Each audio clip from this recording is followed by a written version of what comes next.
Alô, alô! Olha eu aqui de novo no estúdio principal da 107.3 FM, Rádio Eldorado. Aqui eu participo diariamente, de segunda a sexta, das 7h30 às 8 da manhã, com Raíssa Abac e Carolina Ercolim, do Jornal Eldorado. Hoje eu estou gravando o nosso vídeo aqui, porque eu não tenho condições de fazer lá em casa e vim fazer aqui. Hoje eu tenho uma comemoração, que é o seguinte: a inversão da fama de má da sexta-feira 13, nas superstições brasileiras. Sexta-feira 13 de dezembro e as notícias são boas. É uma boa sexta-feira 13. Olha aí, para começo de conversa, nesta semana, o Banco Central, o Copom, decretou as taxas de juro básico de Selic mais baixas da história. Ou melhor, a taxa mais baixa da história, 4,5. Eu me lembro muito, passei muito tempo ouvindo o Rui Mesquita, dono dos jornais do Estado de São Paulo e Jornal da Tarde à época, reclamando dos juros altos do Brasil como uma das fontes de inflação, etc. E o único jeito de combater era aumentar juros, e então era uma espécie de círculo vicioso.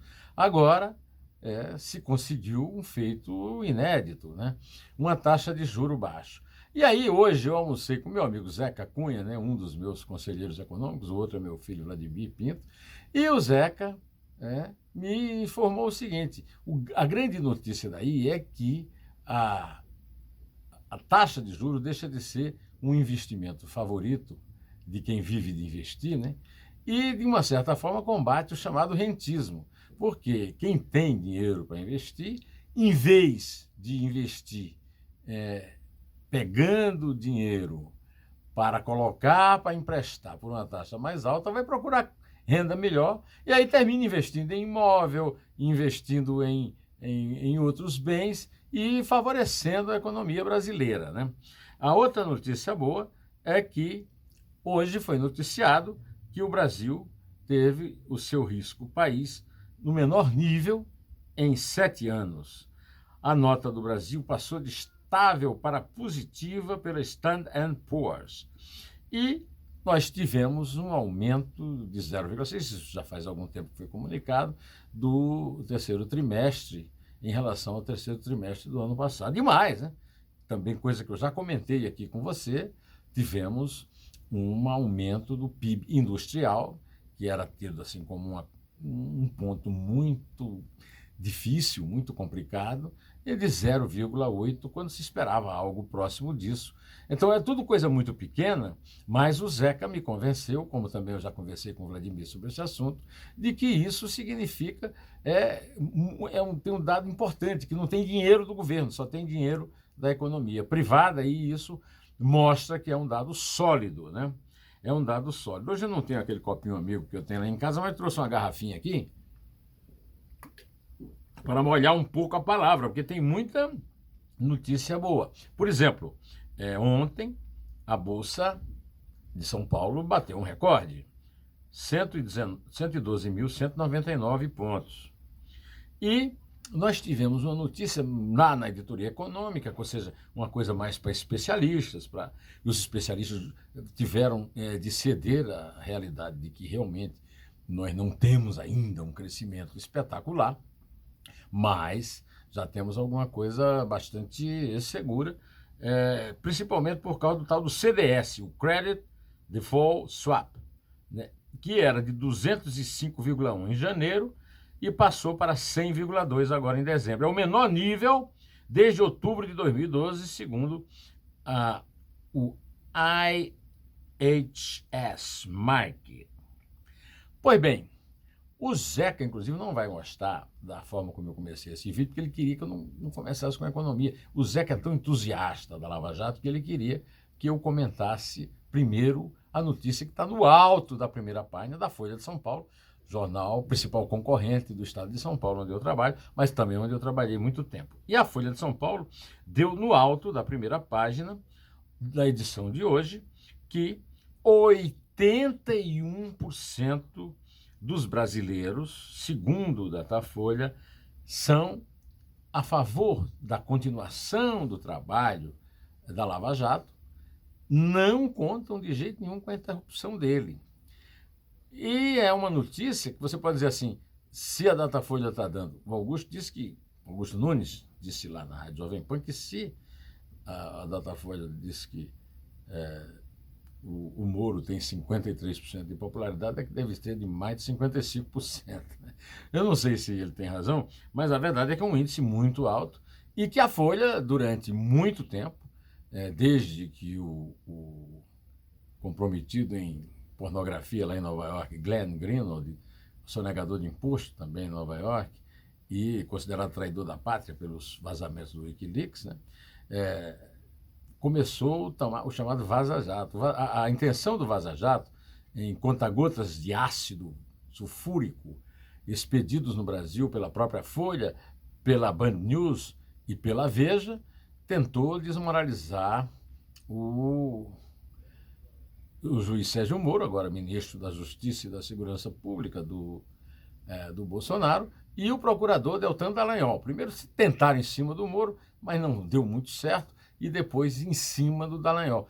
O Dallagnol andou levando repreensão indevida pelo Conselho Nacional de Procuradores Públicos, controlado pelo Renan Calheiros, mas a carga em cima do Moro foi reduzida, não se bate mais como se batia. E a própria Folha, quando abre a notícia, diz, olha, apesar das tentativas de baixar a bola da Lava Jato, ao contrário. Eu sempre falei, desde que começaram a publicar essas mensagens roubadas, que não têm nenhum valor legal, mensagens que não foram periciadas, que isso só ia aumentar o prestígio da Lava Jato e do Moro.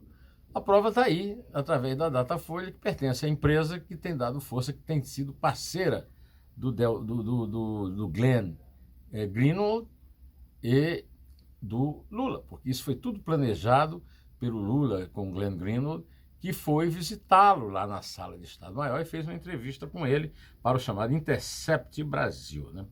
Aliás, por falar no Moro, eu passei aqui os últimos meses lendo em todos os analistas e todos os jornais, dizendo que o pacote anticrime de Moro não tinha nenhuma chance para ser aprovado no Congresso. Teve um certo problema para passar na Câmara, passou e passou rapidamente no Senado. O Senado tinha até maioria para incluir o que foi retirado, que foi a prisão em segunda instância. Ou seja, a possibilidade de algum condenado de segunda instância poder ser preso para começar a cumprir a pena. Isso foi retirado no pacote que a Câmara votou, como também o chamado... aquela coisa que o policial pode atirar... Como é que é? Incidente de exclusão, sei lá. É um negócio complicado aquilo, né? Pois é, aquilo era uma coisa do Bolsonaro, não era do Moro, não era pacote do crime. O Moro acrescentou por insistência do Bolsonaro. Não sei se é tão importante assim, porque a legítima defesa já é consagrada na lei. No caso, eu considero muito importante a possibilidade de prender em segunda instância, mas passaram coisas da maior importância e o pacote anticrime que passou é muito mais, apesar de eu ter dito o contrário, é muito mais o pacote do Moro do que o pacote do Alexandre de Moraes, que foi quem se intrometeu na votação lá na Câmara do pacote do Moro para impor umas medidas lá dele, né? Pois bem, o Moro disse, e o próprio Bolsonaro confirmou no seu live de ontem à tarde, que ele vai vetar algumas coisas. O próprio Bolsonaro falou na questão da valorização 3 vezes, triplicação, né, dos crimes de internet. Ele parece muito interessado nisso e disposto a vetar. O Moro se referiu também à questão do juiz de instrução. Eu gostaria de passar para vocês mais uma dica que foi dada pelo meu assessor jurídico, né? Pelo Espírito Santo de orelha jurídico meu, que é o doutor Zé Paulo Cavalcante Filho.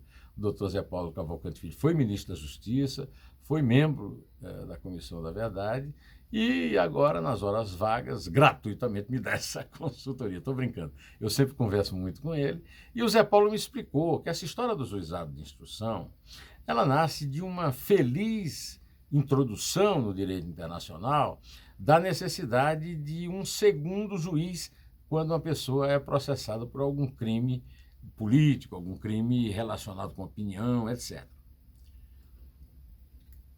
Lá nos Estados Unidos, nós estamos acostumados, eu falo muito isso para você, nós estamos acostumados com o sujeito condenado saindo direto do banco dos réus para a algema e a prisão. Agora, a questão é que no direito anglo-saxônico, que vale nos Estados Unidos, existe o juiz de instrução. Quer dizer, tem um juiz que faz a instrução do processo e um juiz que julga, para que haja duas opiniões. Isso se torna desnecessário no Brasil, porque não há um juiz para julgar o julgamento do primeiro juiz. Há três, que são os membros da turma que passa a julgar um determinado processo nos tribunais regionais, federais, das várias regiões. O processo do Lula, por exemplo, é da 4ª região, que fica em Porto Alegre. Lava Jato, a sede é em Curitiba, no Paraná, e a segunda instância, ou seja, o Tribunal Regional Federal da 4ª região, fica em Porto Alegre. Então, a segunda opinião, aquela opinião que evita a injustiça de uma opinião só, já é exercida na segunda instância no Tribunal Regional Federal. Não precisa de juiz de instrução. Isso é o que acha o Zé Paulo, eu também acho, e parece, é o que acha o Moro, e parece que é também o que acha o Bolsonaro, porque o Moro já indicou que o Bolsonaro pode vetar também essa parte do juizado de instrução. Eu não vejo nenhuma grande mobilização na Câmara e no Senado para evitar que seja vetado isso, até porque é impraticável. Não dá para ter juiz de instrução. O Brasil está com problemas para preencher as comarcas, está fechando comarca com um juiz só. Agora imagina cada comarca dobrar o juiz, ter o juiz de instrução e o juiz de julgar. Isso não tem a menor execuibilidade, a menor viabilidade prática. E o caso é vetar mesmo. Estou esperando uma decisão do Bolsonaro. Ela não existe ainda, né? Nós não fomos ainda informados, mas temos o indício de que ele vai vetar algumas coisas, entre as quais o que ele falou da internet e também essa questão do juizado de instrução. Para terminar, eu queria apresentar a você o cinismo desse deputado Domingos Neto, do PSD do Ceará, que é o relator da lei do orçamento.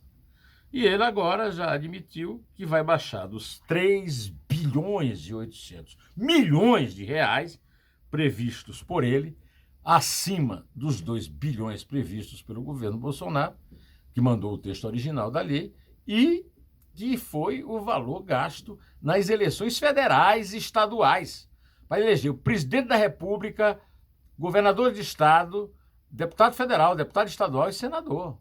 Agora, para eleger prefeito e vereador em 5 mil municípios, resolve dar dobrar o fundão. Isso é um absurdo. Não tem a menor explicação lógica. Mas não é só uma questão de lógica. O professor da USP, Modesto Carvalhosa, me escreveu no e-mail o seguinte: de acordo com o artigo 17, parágrafo 3º da Constituição Federal, a única fonte prevista de recursos públicos para os partidos políticos é o fundo partidário.